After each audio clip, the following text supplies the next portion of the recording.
നിങ്ങളുടെ favourite shows ഇനി ഒരിക്കലും മിസ്സാവില്ല. ഇപ്പോൾ C5 കാണും നിങ്ങളുടെ ഫേവറേറ്റ് ഷോ തികച്ചും സൗജന്യമായി. അല്ല, അർജുനേട്ടൻ ഒരുങ്ങിയില്ലേ ഇതുവരെ? എങ്ങോട്ട് പോവാൻ? സുസ്മിതയുടെ കല്യാണത്തിന്. സുസ്മിതയുടെ കല്യാണത്തിന് എനിക്ക് ക്ഷണമില്ലല്ലോ പ്രതി.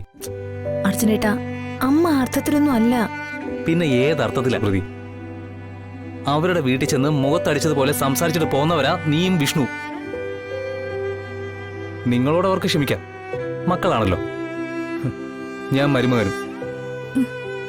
ആ ഒരു വേർതിരിവ് അങ്ങനെ തന്നെ അങ്ങ് നിന്നോട്ടെ. നിങ്ങളെ കല്യാണത്തിന് ക്ഷണിക്കാനൊന്നുമല്ല, എന്നെ അപമാനിക്കാൻ വേണ്ടി അവരോട് വന്നെന്നാ എനിക്ക് മനസ്സിലായത്. പ്രീതി എന്നോട് സ്നേഹമുണ്ടെങ്കിൽ നീയും ഈ കല്യാണം കൂടെ ഇറങ്ങി തിരിക്കില്ല പ്രീതി. അർജുനേട്ടൻ, ഞാൻ പ്രീതി എന്നെ ക്ഷണിക്കാത്ത കല്യാണത്തിന് നീ പോകുന്നതിന്റെ അർത്ഥം എനിക്ക് നീ വില വെക്കുന്നില്ലെന്നുള്ളതാ. പക്ഷെ തീരുമാനം നിന്റേതാണ്.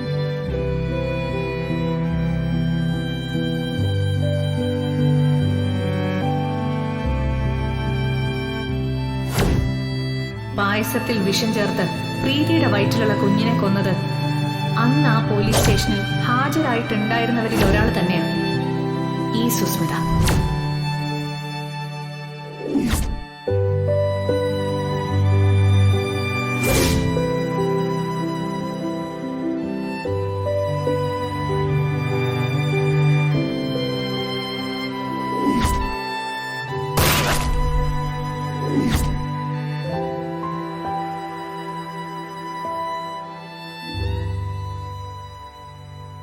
നിന്റെ തീരുമാനം പറഞ്ഞില്ല. സുസ്മിതയുടെ കല്യാണം എനിക്ക് കൂടണം അർജുനേട്ട. അവളുടെ കഴുത്തിൽ താലി വീഴുന്നത് എനിക്ക് നേരിട്ട് കാണണം. അത് നടക്കുന്നത് നരകത്തിൽ വെച്ചായാലും. പ്രീതി, ഈ കാര്യം നമ്മൾ പലവട്ടം സംസാരിച്ചതാ. ഇനിയും നിനക്ക് നിന്റെ അമ്മ തന്നെയാണ് പ്രധാനമെങ്കിൽ എനിക്ക് മാറി ചിന്തിക്കേണ്ടി വരും. എന്തുവച്ചാ ഈ ബന്ധം ചിലപ്പോ ഇവിടെ അവസാനിച്ചേക്കുമെന്ന് അല്ലേ?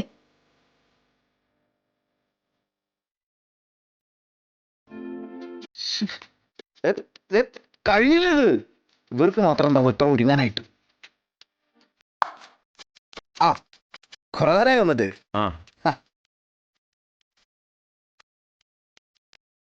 ഓ വരുമല്ലേ വിഷ്ണുവേട്ടാ?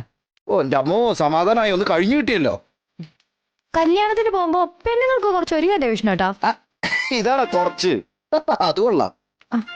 അതേ, കല്യാണം ഇന്നല്ല, ഓരോരുത്തര് പെണ്ണിയാണല്ല സുസ്മിത.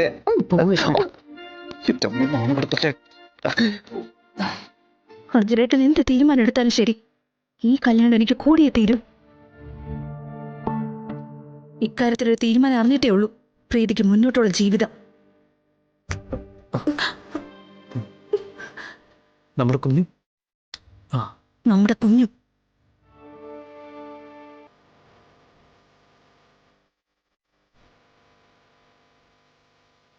എങ്കിൽ നീ പോ പ്രീതി. ഇവിടെ ഞാനുണ്ടാവുമെന്ന് കരുതി നീ ഇങ്ങോട്ട് വരണമെന്നില്ല. നിനക്ക് നിന്റെ അമ്മയുടെ കൂടെ തന്നെ നിൽക്കാം.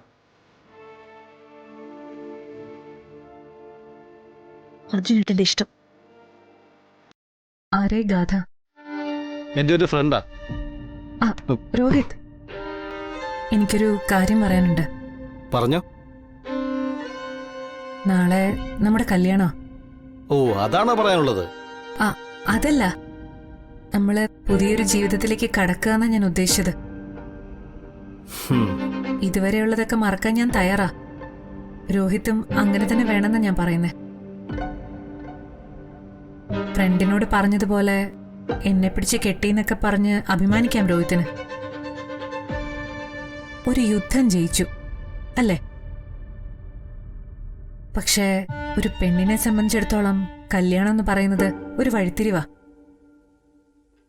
ഒരു താലിച്ചരടിൽ മരിക്കുകയും അതേ താലിച്ചരടിൽ വീണ്ടും ജനിക്കുകയും ചെയ്യുന്നവൾ ആ പെണ്ണ്. താലിച്ചരട് കഴുത്തിൽ വീഴുന്ന നിമിഷം അവളുടെ അതുവരെയുള്ള ജീവിതം തീർന്നു. പിന്നെ പുതിയൊരു ജീവിതം, പുതിയൊരു തുടക്കം. അതുവരെ അവക്ക് പ്രിയങ്കരമായിരുന്ന അവളുടെ അച്ഛനമ്മമാർക്ക് വരെ അവളുടെ ജീവിതത്തിൽ പ്രാധാന്യം കുറയും. ഭർത്താവാണ് അവളുടെ ലോകം. പിന്നെ അദ്ദേഹത്തിന്റെ അച്ഛനമ്മമാർ, ബന്ധുക്കൾ, അതൊക്കെ കഴിഞ്ഞിട്ടേ ഉള്ളൂ. അതുവരെ അവളെ വളർത്തി വലുതാക്കിയ അച്ഛനമ്മമാർ പോലും. ചെകുത്താൻ വേദം ഓതൊന്ന് കേട്ടിട്ടുണ്ട്. അതിപ്പോ അനുഭവിച്ചു. ഇത്രയും ദീർഘമായ ഒരു മുഖവരിയുടെ ഒന്നും ആവശ്യമില്ല. നിനക്ക് പറയാനുള്ള എന്താന്ന് വെച്ചാൽ പറഞ്ഞാ മതി. അല്പം ക്ഷമ കാണിക്ക് രോഹിത്. ഞാൻ എവിടെയെന്ന് പോലും അറിയാതെ എന്നെ അന്വേഷിച്ചൊരു ഫോട്ടോയുമായി അലഞ്ഞ രോഹിത്തിന് ഇപ്പൊ ഞാൻ പറയുന്നത് കേൾക്കാൻ 2 മിനിറ്റ് പോലും സമയമില്ലെന്നാണോ? രോഹിത്, നീക്ക് പറയട്ടെ. ഒരു മുൻപരിചയം ഇല്ലാതെ നടക്കുന്ന അറേഞ്ച്ഡ് മാരേജ് ഉണ്ട്, പ്രണയിച്ച് വിവാഹം കഴിക്കുന്നവരുണ്ട്. പക്ഷേ നമ്മുടേതുപോലെ ലോകത്ത് മറ്റൊരു വിവാഹം നടന്നിട്ടുണ്ടാവും തോന്നുന്നില്ല, അല്ലേ? ഒരു പ്രണയം, പിന്നൊരു ബ്രേക്കപ്പ്, അതും കഴിഞ്ഞ് മാരേജ്. അതിന് മുഴുവൻ പറയട്ടെ രോഹിത്. കുറ്റം എന്റേത് തന്നെയാ, അത് ഞാൻ ഏക്കുന്നു. അതിനെപ്പറ്റി ഇനി ചർച്ച ചെയ്തിട്ടൊന്നും കാര്യമില്ലല്ലോ.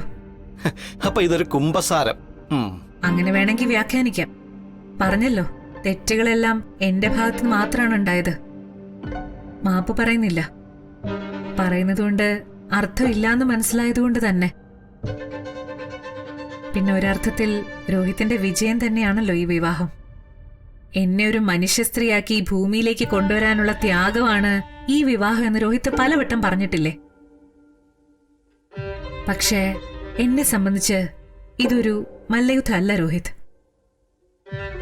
ജയിച്ചു കഴിഞ്ഞ് ആരുടെയെങ്കിലും കൈ റെഫറി ഉയർത്തിപ്പിടിക്കേണ്ട കളിയല്ല കല്യാണമെന്ന എന്റെ കാഴ്ചപ്പാട്. ഇതുവരെ സംഭവിച്ചതെല്ലാം വേണമെങ്കിൽ നമുക്ക് മറക്കാം. രോഹിത്തിനി മറക്കാൻ തയ്യാറല്ലെങ്കിലും എനിക്ക് പ്രശ്നമില്ല. എന്റെ ഭാഗത്തുനിന്ന് പ്രതികാര ബുദ്ധിയോടുള്ള ഒരു നടപടിയോ നീക്കമോ ഒന്നും ഉണ്ടാവില്ല. രോഹിത്തിന്റെ ഭാഷ പറഞ്ഞ ഞാൻ ആയുധം വെച്ച് കീഴടങ്ങി. ബാക്കിയെല്ലാം രോഹിത്തിന്റെ ഇഷ്ടം. രോഹിത്തിന് വേണമെങ്കിൽ ഇത് മറ്റുള്ളവരുടെ മുന്നിലേക്ക് വലിച്ചഴിച്ച് എന്നെ അപമാനിക്കാം. സഖ്യകക്ഷി നേടിയ വിജയാഘോഷമാവുമ്പോ അങ്ങനെയൊക്കെയാണല്ലോ വേണ്ടത്. അതല്ല, ഇനിയുള്ള യാത്ര ഒന്നിച്ച് കൈകോർത്ത് വേണമെന്ന എന്റെ ആഗ്രഹം. ബാക്കിയൊക്കെ രോഹിത്തിന്റെ ഇഷ്ടം.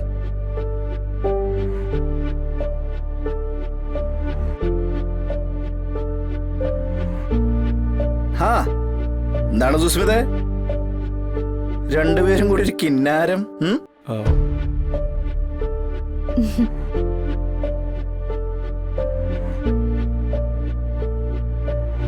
എല്ലാം ഓക്കെ അല്ലേ രോഹിത്? സുസ്മിത എന്താ ഞങ്ങൾ ഒഴിവാക്കി പോവാണോ? അതല്ല, കല്യാണമല്ലേ, അത്യാവശ്യം ചിലരെയൊക്കെ വിളിക്കാനുണ്ട്. നിങ്ങളിനി കല്യാണം കഴിഞ്ഞിട്ടല്ലേ പോകുന്നുള്ളൂ?